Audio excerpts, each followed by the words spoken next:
Criminals, and in a real collapse, desperate people who never thought of themselves as criminals, don't pick targets randomly. They look for the easiest house on the block. Here are 10 old-school hacks makes intruders. Pick another house. When SHTF.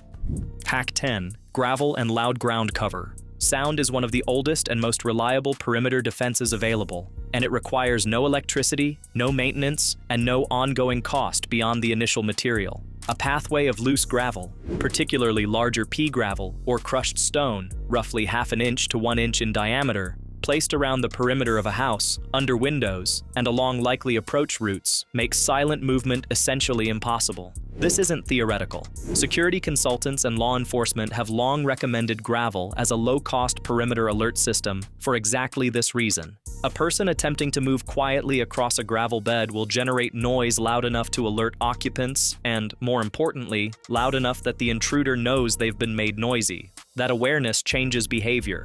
An intruder who believes they can no longer move undetected is far more likely to abandon the approach rather than push forward and risk a confrontation they didn't plan for. The placement matters. Gravel concentrated specifically under windows and near doors, the actual entry points, is more cost-effective than gravel across an entire yard. A homeowner doesn't need to gravel the whole property. They need to gravel the specific 6-foot zones around every accessible window and door. A few $100s of pea gravel, spread 2 to 3 inches deep in those critical zones, accomplishes the entire job. There's also a secondary benefit that gets overlooked. Gravel is low-maintenance landscaping that doesn't need watering, mowing, or fertilizing, which matters considerably in a scenario where time and water are both precious resources. The Japanese tradition of nightingale floors, wooden floors in temples and palaces, most famously at Nijo Castle in Kyoto, engineered to chirp audibly under footstep pressure specifically to alert against intruders moving through the building at night, reflects the exact same principle applied centuries ago in a completely different cultural context. The mechanism changes, but the underlying logic of converting silent movement into noisy movement is identical.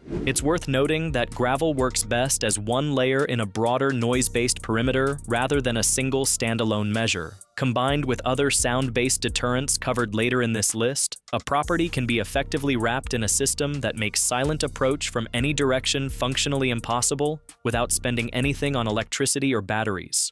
Before we continue, I prepared a step-by-step ebook that's currently on sale, packed with practical survival systems and simple life hacks. It's designed to help you save money, stay prepared, and improve everyday safety in a simple, realistic way. You can access it instantly while the discounted price is still available. You can find the link in the description. Now let's get back to the video. Hack 9. Dogs. The original alarm system.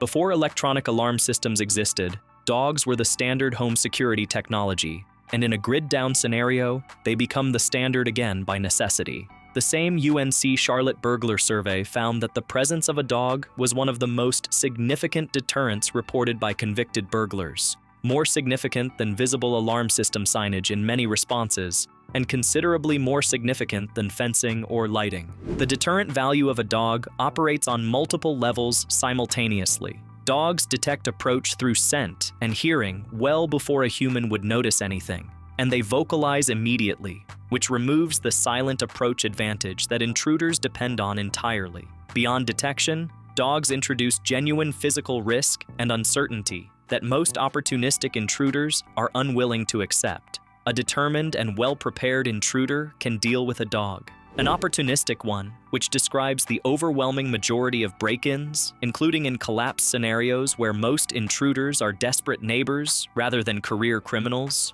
generally will not bother once a dog starts barking. Breed matters less than people assume for this purpose. A loud, alert small dog provides nearly as much deterrent value as a large guard breed, because the deterrent mechanism is primarily about noise and unpredictability rather than physical confrontation capability. In a SHTF context, where feeding an additional dog is a real resource cost, this matters. The security benefit doesn't scale directly with the size or breeding cost of the animal. A small terrier that barks aggressively at any unfamiliar sound is, from a pure deterrence per pound of dog food standpoint, often a better investment than a large guard breed that eats considerably more and costs more to maintain over an extended crisis. There's also a community-level multiplier effect with dogs that doesn't apply to most other items on this list. A neighborhood with several alert dogs spread across different properties creates an overlapping detection network where movement anywhere in the area is likely to set off barking somewhere, which alerts the whole street rather than just the one household with the dog. That overlapping alert system is, in effect, free neighborhood security infrastructure that requires no coordination or planning to function. There's a practical resource consideration worth raising honestly.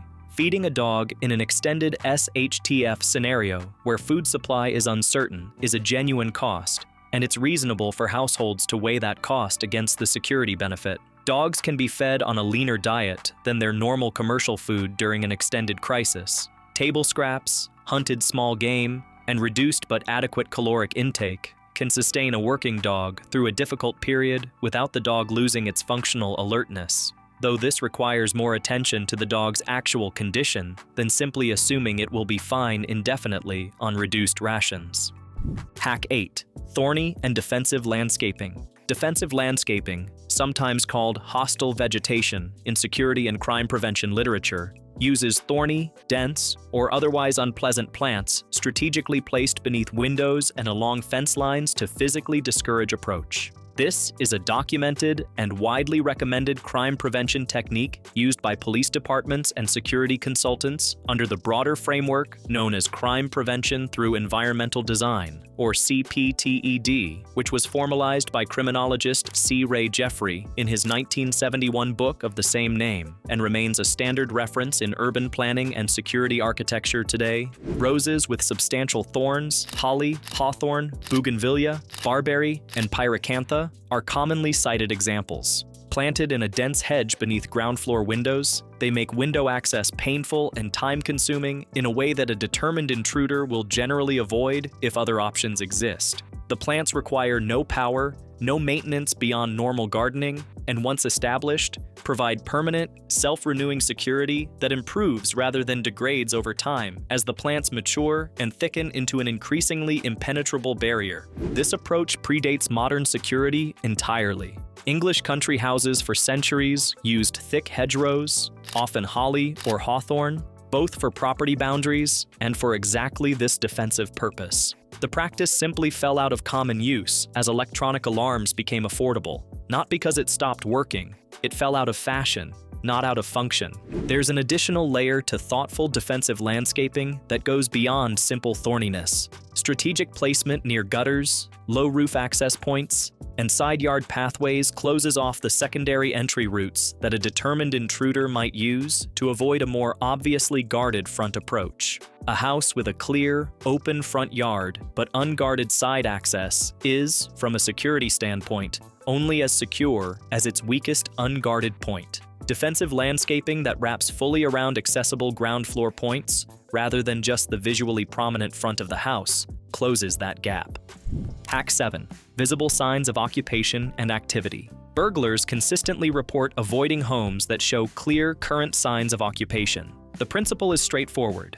An empty house is a safe target. An occupied one carries the risk of confrontation, and intruders overwhelmingly prefer to avoid confrontation when alternatives exist that don't carry that risk. In a SHTF scenario, where lights are off everywhere because the grid is down, the usual cues of occupation, lit windows, a car in the driveway, a television visible through a window, disappear across an entire neighborhood simultaneously. This actually makes deliberate signs of occupation more valuable, not less, because a house that visibly differs from the dark, abandoned-looking norm signals something specific. Someone is here, paying attention, and prepared to respond. Visible activity, someone working in a yard, chopping wood, tending a garden, moving items, hanging laundry, accomplishes this without giving away exactly what resources or defensive capability exist inside. The goal isn't to advertise wealth or stockpiles, it's to advertise presence and attentiveness, which research on burglar decision-making consistently identifies as the strongest deterrent signal available, stronger even than visible security equipment in many surveyed responses. There's a timing dimension worth considering as well.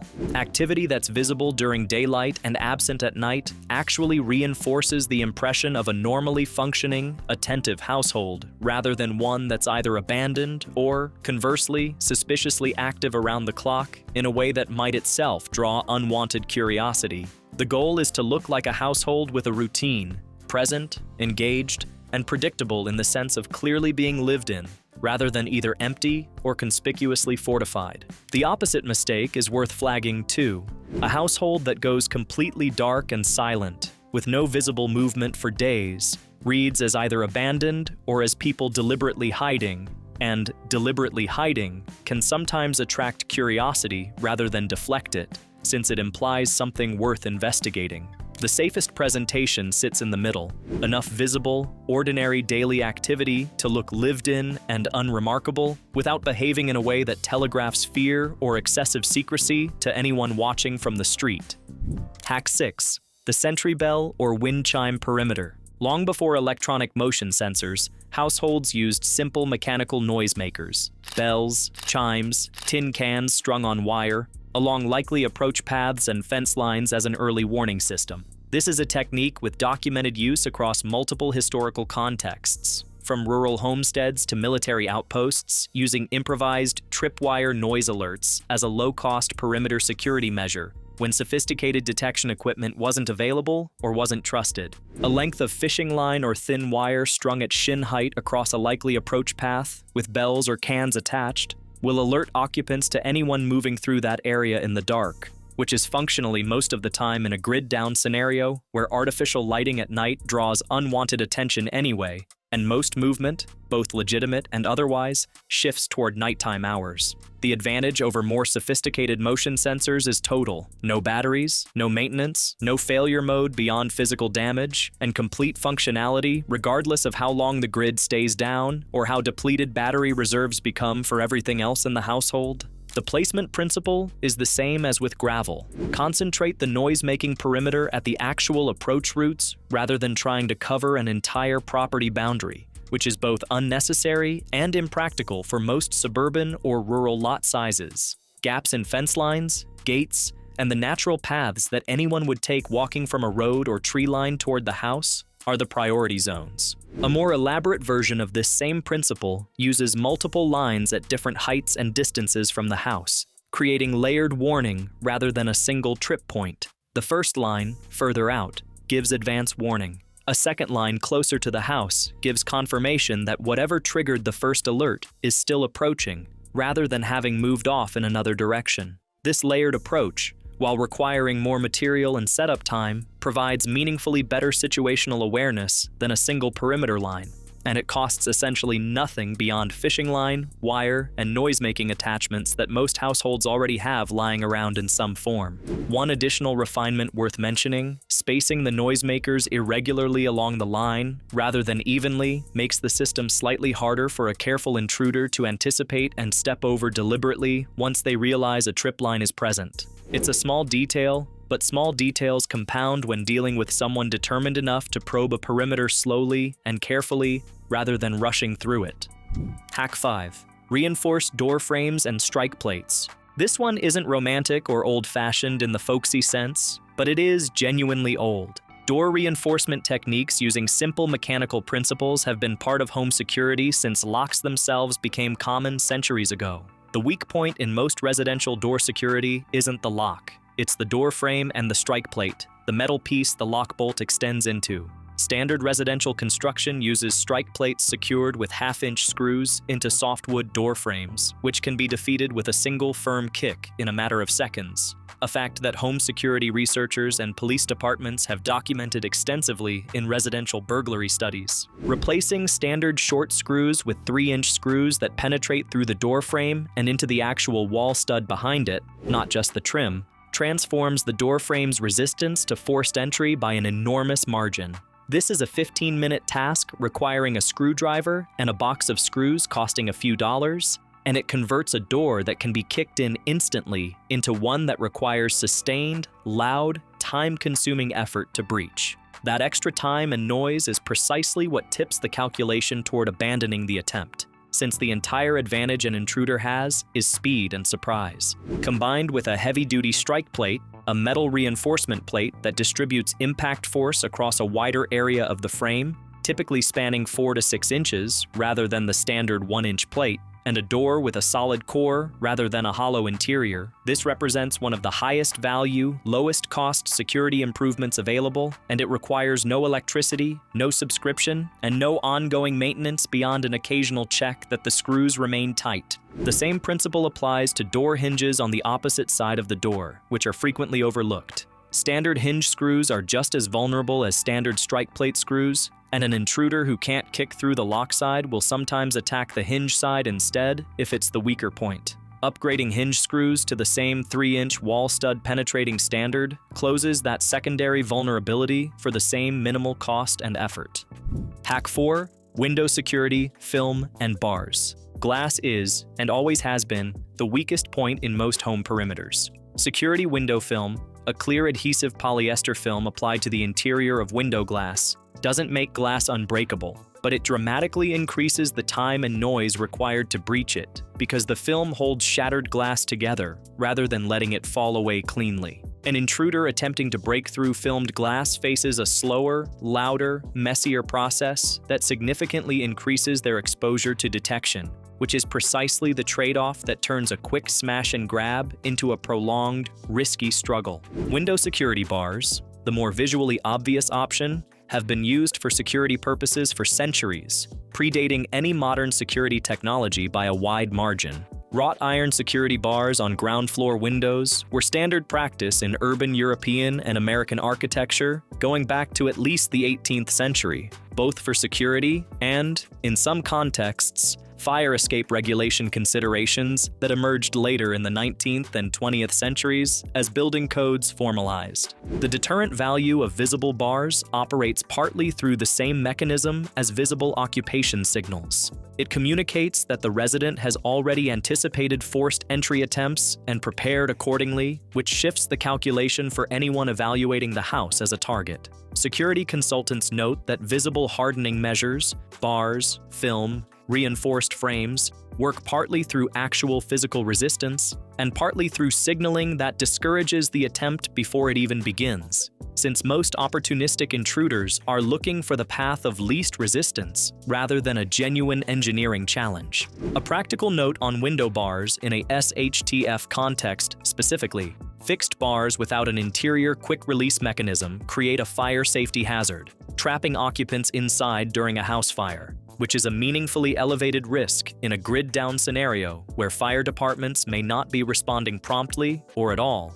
and where households are more likely to be using open flame for heat, light, and cooking than under normal circumstances. Quick-release security bars, which allow rapid interior opening in an emergency while still resisting exterior forced entry, address this concern and should be the preferred option over permanently fixed bars wherever the budget allows for the difference. Hack 3. The decoy and misdirection principle. This is less a single technique than a category, but it's a consistently documented one throughout history, making a property appear less worthwhile or differently configured than it actually is. During the Great Depression and in rural communities throughout American history, households facing economic desperation and theft risk used several misdirection techniques, storing valuables in unexpected locations, maintaining a deliberately modest exterior appearance regardless of actual resources, and in some documented cases, keeping a visible decoy stash of moderate value that would satisfy a search while protecting the real reserves elsewhere. The same logic shows up repeatedly in accounts from the Civil War South, where civilians facing foraging armies developed nearly identical decoy strategies for exactly the same reason. Desperate searchers are satisfied by finding something, and a deliberately sacrificial something protects everything else.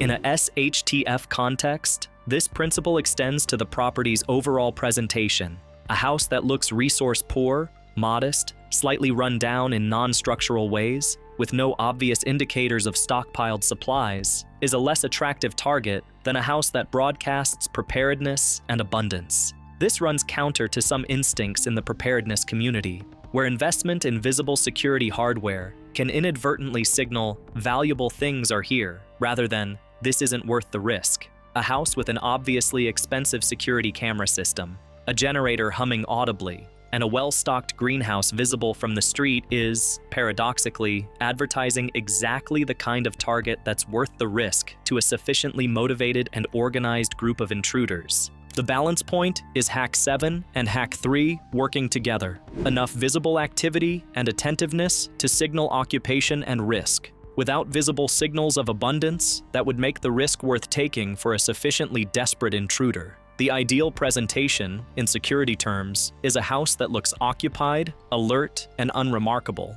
Not poor, not wealthy, just present, and clearly not an easy or rewarding target. That middle position is harder to achieve than either extreme, because it requires conscious restraint in a community where the instinct to show off hard-won preparedness can be strong.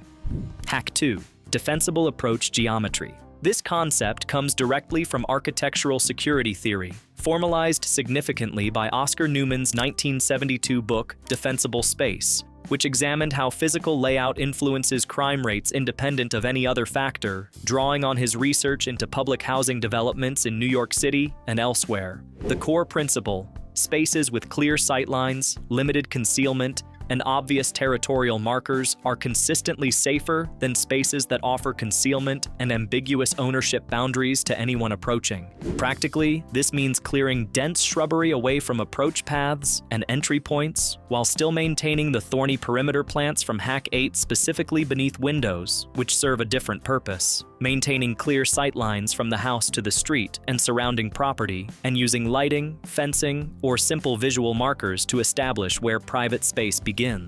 An approach path with no concealment options means anyone moving toward the house can be seen the entire way, removing the element of surprise that benefits an intruder and exposing them to risk for a longer period than they're comfortable accepting. This isn't a modern innovation dressed up in academic language. It reflects defensive principles found in fortified farmhouses, walled compounds, and rural homesteads for centuries, before Newman gave it a formal name and an academic framework. The walled courtyard farmhouses common across the Mediterranean and parts of colonial America used exactly this principle: a single, visible, controlled approach with no concealed alternate routes, forcing anyone approaching to do so in full view rather than undercover. In a SHTF context, this principle has an added dimension worth considering. Visibility works both ways. A clear approach that exposes an intruder to observation also exposes the household's own activity to outside observation.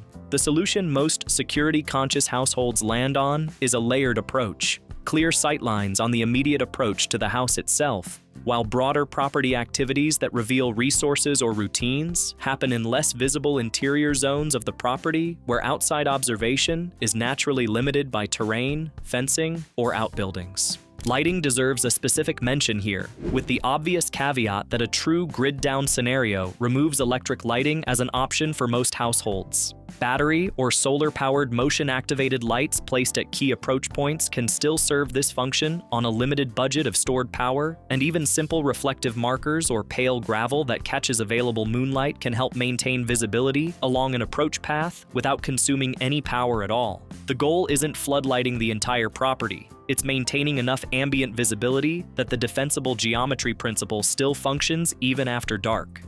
Hack 1. Community and visible mutual defense. The single most effective deterrent across every historical period and every documented crime prevention study is the perception that a community is organized, watching, and willing to respond collectively. This is more powerful than any individual household hardening measure because it changes the risk calculation at the neighborhood level rather than the single property level. which matters enormously in a scenario where intruders are evaluating an entire area rather than a single house in isolation. Neighborhood watch programs, formalized in the United States starting in the 1960s and 70s through organizations working with local police departments, consistently show measurable reductions in property crime in areas where they're actively maintained, not because of any single technological intervention, but because of the visible signal that residents are paying attention to each other's properties and willing to act on what they observe. Academic studies on neighborhood watch effectiveness have produced mixed results depending on implementation quality,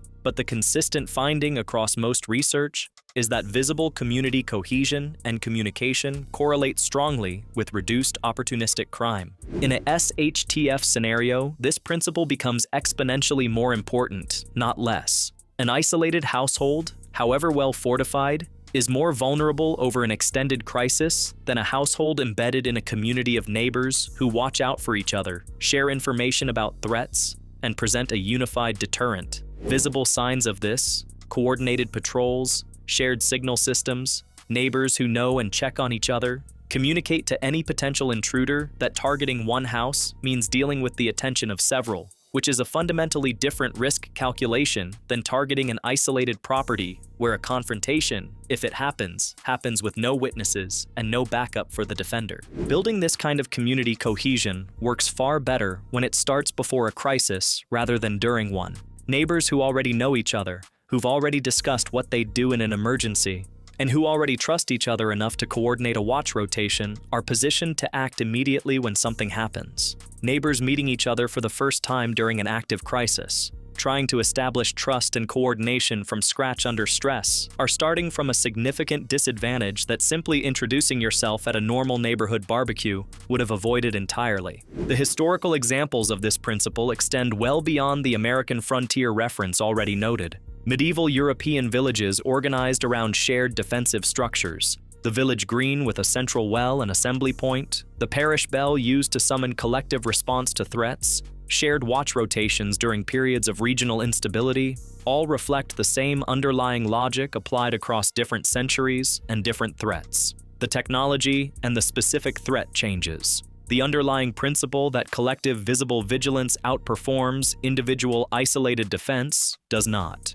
As one historian of frontier American settlements observed of the blockhouse and stockade communities common in contested territories of the 18th and 19th centuries, no single cabin survived alone. The ones that survived were the ones that built walls around each other, not just around themselves. That principle hasn't changed because the technology around it has. It's the oldest hack on this list, and it remains the most effective one, not because the other 9 don't matter, but because all of them work better when a household isn't facing a crisis completely alone. Looking at this list as a whole, what stands out is how little any of it depends on money, technology, or specialized training. Gravel, thorny bushes, a dog, 3-inch screws, fishing line and bells. These are materials and methods that have been available to ordinary households for as long as houses have existed. The reason they fell out of common knowledge isn't that something better replaced them. It's that modern infrastructure made the underlying problem they solve feel distant enough to ignore.